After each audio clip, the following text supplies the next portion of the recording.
For my paper, I wrote about the movie V for Vendetta. My name is Carlos de Jesus. The dystopian film released in 2006 was created by the Wachowski brothers, who are now known as the Wachowski sisters, who also came out with the film The Matrix. The film takes place in post-war London, and here London is controlled by a fascist party run by Chancellor Adam Sutler, much like the Nazi Party in Germany during the 1940s. His party, the Northfire Party, controls all of London by means of force with his secret police, but mainly by controlling the media. To maintain control, Chancellor Sutler needs the media to control the people. When the government controls the media, they control the population. The film opens up with a young pretty girl walking alone in the dark streets of London, and out of seemingly nowhere, horns go off and people scatter into their homes.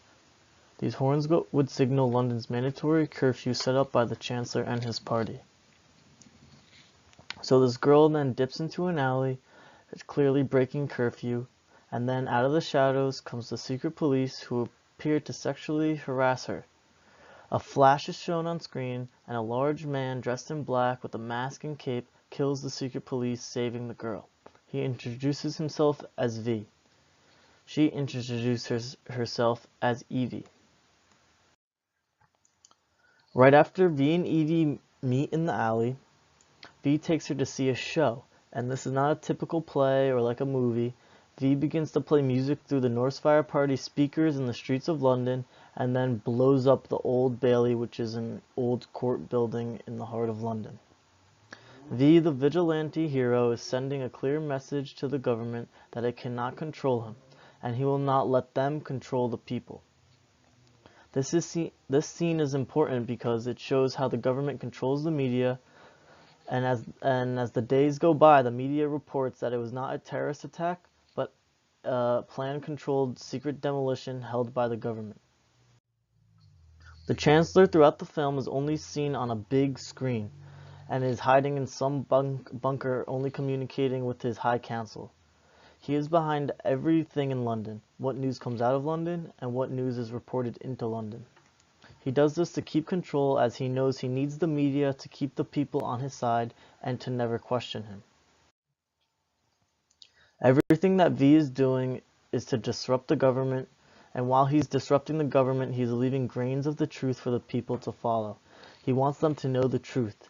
He says people should not be afraid of their government, the government should be afraid of its people. An article from Penn State agrees with V and believes that V's ideas come from the Age of Enlightenment. Ideas from John Locke and other philosophers from that time are sprinkled into the film.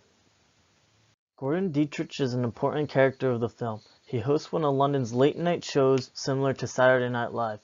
He knows the government lies and hates the Chancellor, and he does one bit mocking the Chancellor. Thus, the secret police would come and take him away. This was important because Evie was with him at the time, and V would show up to save Evie once again. This scene also shows once more how important it is for the Chancellor to keep his control of what is on the media.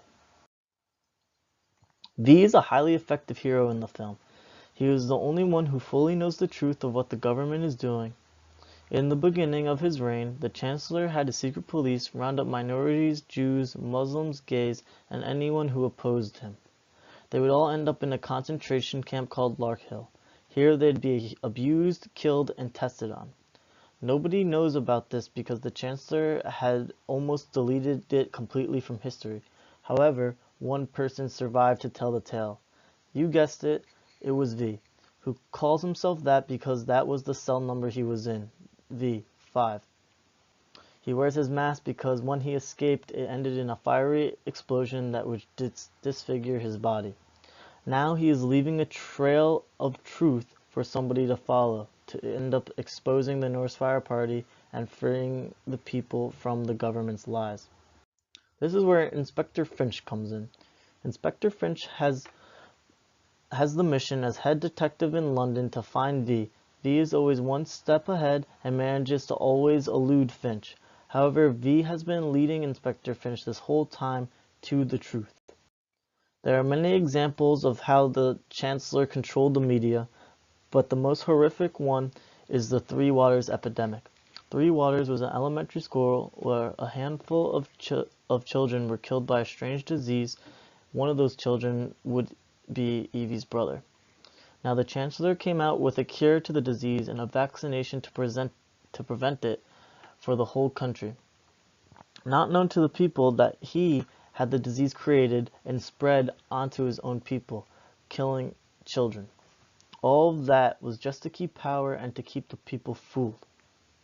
The scene shown in the top left corner shows that Inspector Finch had finally figured it out. That the Chancellor and the government was behind everything. Behind the epidemic and behind the creation of Larkhill. This led him, in the final scene, to let Evie send the train bomb to blow up Parliament, which would symbolize the end of the Northfire Party. This scene is from early in the film, but it, in my opinion, had the most significance. When V took over the emergency broadcast station, which is in the heart of London, and would enable him to be viewed on every single TV in the nation. Here he gave his speech, but him giving his speech was more than that. The Chancellor needed the media to keep the power, so by V taking over the media, he's taking the media and giving it back to the people. So what should you take from all of this? V from Vendetta showed what could happen when a government is in full control of the media. In today's society, governments do keep things from their people and do attempt to control them in certain ways. The film does a great job of telling the story to encourage the oppressed, and hopefully it has had a positive effect on somebody somewhere. It is scary to see how easily it is to control people when you control the media. My paper started and finished with this quote from V. People should not be afraid of their governments. Governments should be afraid of their people. This film showed that. Thanks for listening. Have a great day.